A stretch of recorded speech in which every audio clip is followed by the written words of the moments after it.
Salam əziz izləyicilər, kanalımıza xoş gəlmisiniz. Bugündən etibarən kanalımda Azərbaycan və dünya ədəbiyyatından seçilmiş əsərlərin qısa şəkildə məzmunu və əsas ideyaları ilə bağlı videolar olacaq.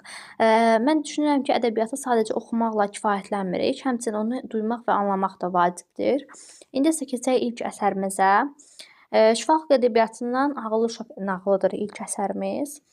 Deməli, əsərin əsas məzmunu nədir? Əsər ağılın insana başucalığı gətirdiyini göstərən hikmətli bir nağıldır. Xan öz hiyləgərliyi ilə diqqət çəkir. O məqsədinə çatmaq üçün hər yola baş vurur, yalan danışır, günahsız qocaları həbs etdirərək haqsızlığa yol vurur. Yəni, biz burada görürük ki, xan necə də zalımdır, hiyləgərdir. Hər zaman yaşadığı yerdən ətrafdakı kəndləri, şəhərləri tuturdu. Bir qalırdı ki, yəni şəhərdə nə varsa, nə yox idisə, hər bir şeyi alırdı onların əlindən, insanların əlindən. Bir dənə həmin yaşadığı yerə kiçik bir kənd var idi ki, xan təkcə oranı ələ keçirə bilməmişdi.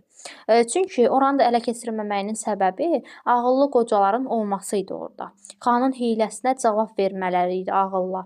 Xan ona görə hələ ala bilməmişdi bu kəndi. Amma yenə də kəndi ələ keçirmək istəyi xanın ağlındaydı.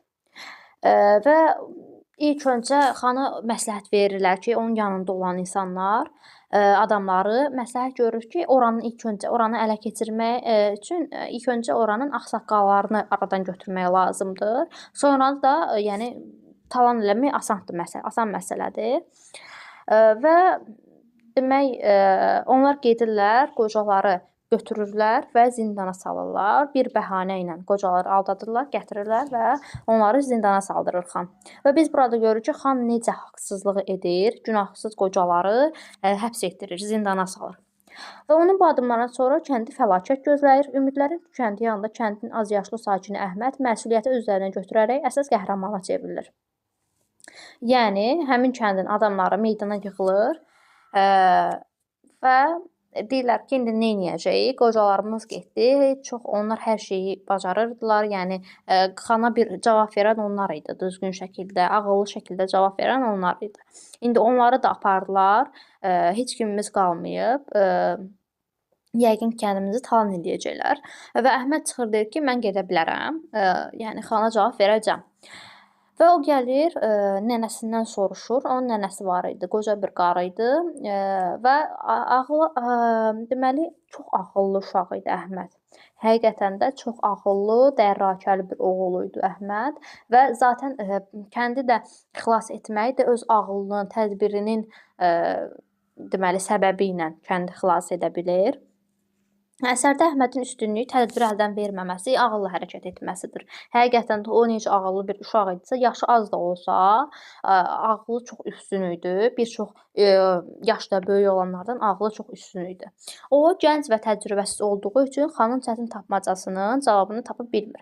Xan 3 dənə tapmaca qoyur və deyir ki, bunları tapın və gətirin. Onda gələrsiz deyir bura. Və bu 3 dənə tapmacanın da o çətinliklə tapmacanın cavabını tapa bilmir, çətinlik çəkir. Ancaq müdrik qocalardan hansınınsa qalmaq ehtimalının olması onun ağlına gəlir və bundan sonra bütün düyünlər bir-bir açılır. O gedir nənəsinə deyir, hər hansısa bir qoca qala bilərmi burada?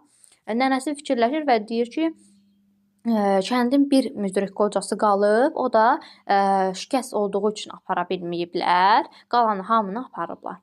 Əhməd həmin dəqiqə onun yanına gedir və görür ki, bir nurani qocadır, gözləri tutulub, ayaqları işləmir və Əhməd ona salam verir və məsləhət istəyir.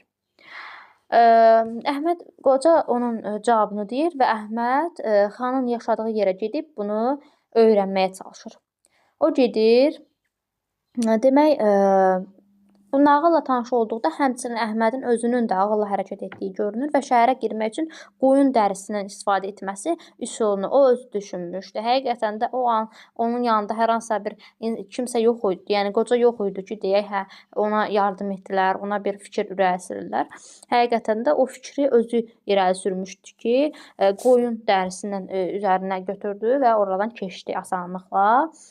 Yaşlı qoca ilə salamlaşıb görüşməsi, onun yaşlı bacısına kömək etməsi Əhmədin əxlaqını, tərbiyəsini göstərən bir səhnədir. Yəni biz görürük ki, həqiqətən də qarı da yaşlı idi, bacısı, həmin Nurğani qocanın bacısı yaşlı bir qadın idi və ona kömək edir. Bir şələ odun gətirir onlar üçün. Və bu şəkildə əsərimizdə bir ağıllı uşaq obrazı ilə biz tanış oluruq. Əsərin ideyası nədir? Əsərin əsas ideyası ağıl yaşda deyil, başdadır. Atalar sözünün doğruluğu ilə səsləşir bir yerdə. Çünki biz əsərdə görürük ki, Əhmədin həqiqətən də yaşı az da olsa, ağlı bir çox üstün yaşdan çox üstündür. Yəni böyük olanlardan üstündür. Həqiqətən də bu atalar sözü əsərimizlə uyğundur, səsləşir.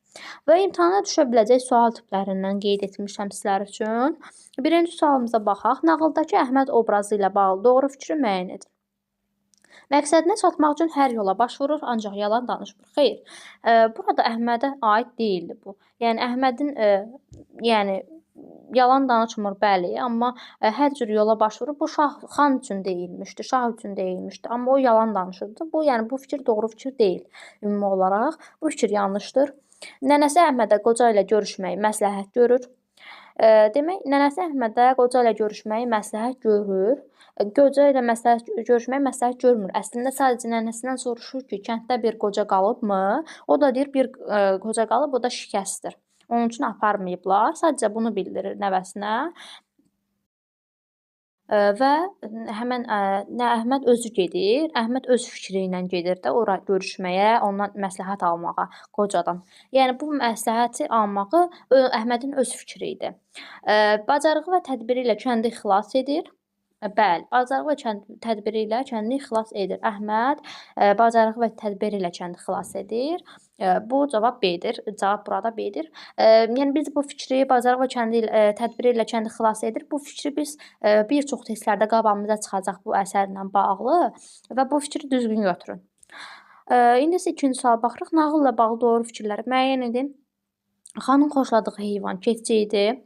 Bəli, xanın xoşladığı heyvan keçi idi. Bu harda bilinir? Əhməd gedir şəhərə girir və deməli çoban bir yekə qoçu kəsir və Əhmədə verir və Əhməd iməkləyə-iməkləyə qoyunların arasına girir.